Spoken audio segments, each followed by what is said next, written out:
always grateful to Pope St. John Paul II for turning Doubting Thomas Sunday into Divine Mercy Sunday.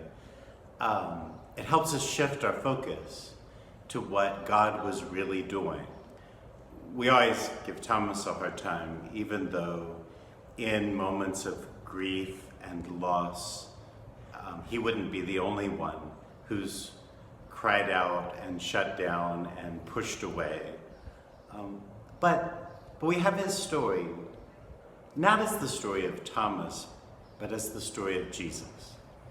And all 12, they find themselves, the 11, they found themselves gathered that night behind closed doors, ashamed, hiding, heartbroken, scared, but mostly ashamed because their friend, the one they called Lord and Savior, was dead, and they were still alive. The least they could have done was stick with him, and they had failed.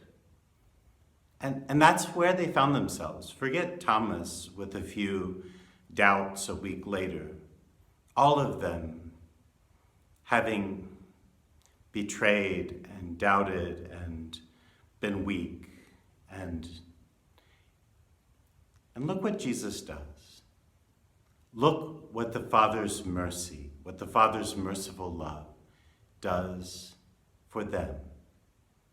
He goes through the locked doors and he says, "Peace be with you." When Thomas missed and doubted, Jesus didn't say, "Well, yeah, so too bad for him." Jesus went again. He came back again to Thomas because Thomas needed to put his fingers in the nail marks and his hand into the side. And so Jesus came and offered his side. The Father's merciful love that we see in this Easter season, God only has one kind of love. It's a merciful love for us.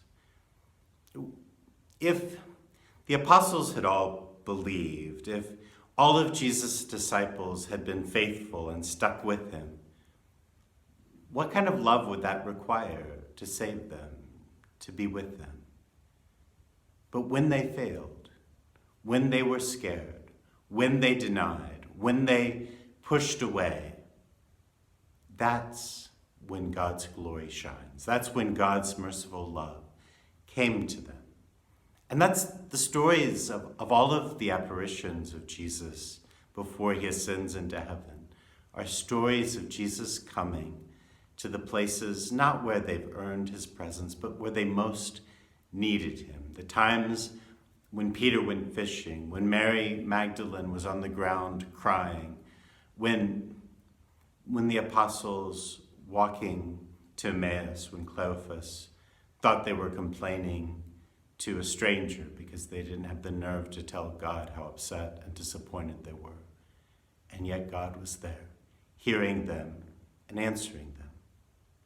And in our lives, today, on Divine Mercy Sunday, we have the confidence to trust, especially when we've failed, when we've doubted, when we've denied, especially when we've shut things away, when grief is too much, when our hearts are broken,